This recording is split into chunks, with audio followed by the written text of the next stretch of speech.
How long do you think it will take before machines do your job better than you do?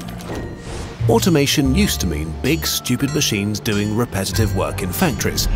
Today, they can land aircraft, diagnose cancer, and trade stocks. We are entering a new age of automation unlike anything that's come before.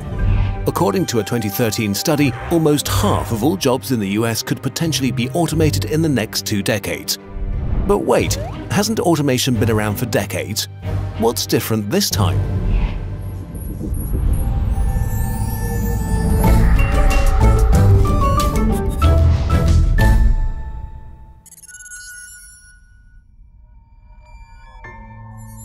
Things used to be simple.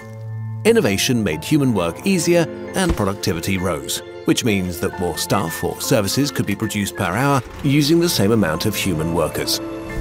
This eliminated many jobs, but also created other jobs that were better, which was important because the growing population needed work.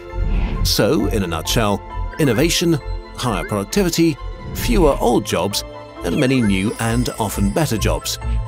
Overall, this worked well for a majority of people and living standards improved. There's a clear progression in terms of what humans did for a living. For the longest time, we worked in agriculture. With the Industrial Revolution, this shifted to production jobs. And as automation became more widespread, humans shifted into service jobs. And then, only a few moments ago in human history, the information age happened. Suddenly, the rules were different.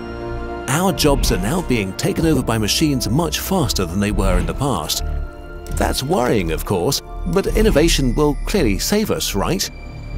While new information age industries are booming, they are creating fewer and fewer new jobs. In 1979, General Motors employed more than 800,000 workers and made about $11 billion US.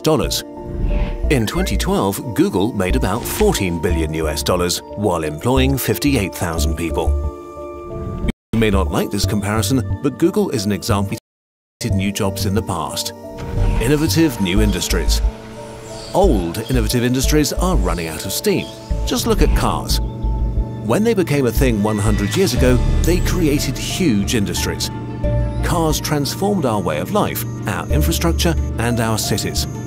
Millions of people found jobs either directly or indirectly.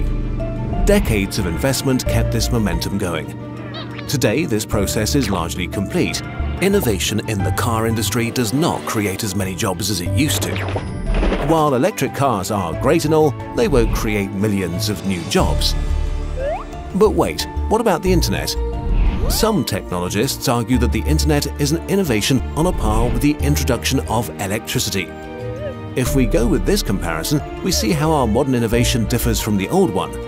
The internet created new industries, but they're not creating enough jobs to keep up with population growth or to compensate for the industries the internet is killing.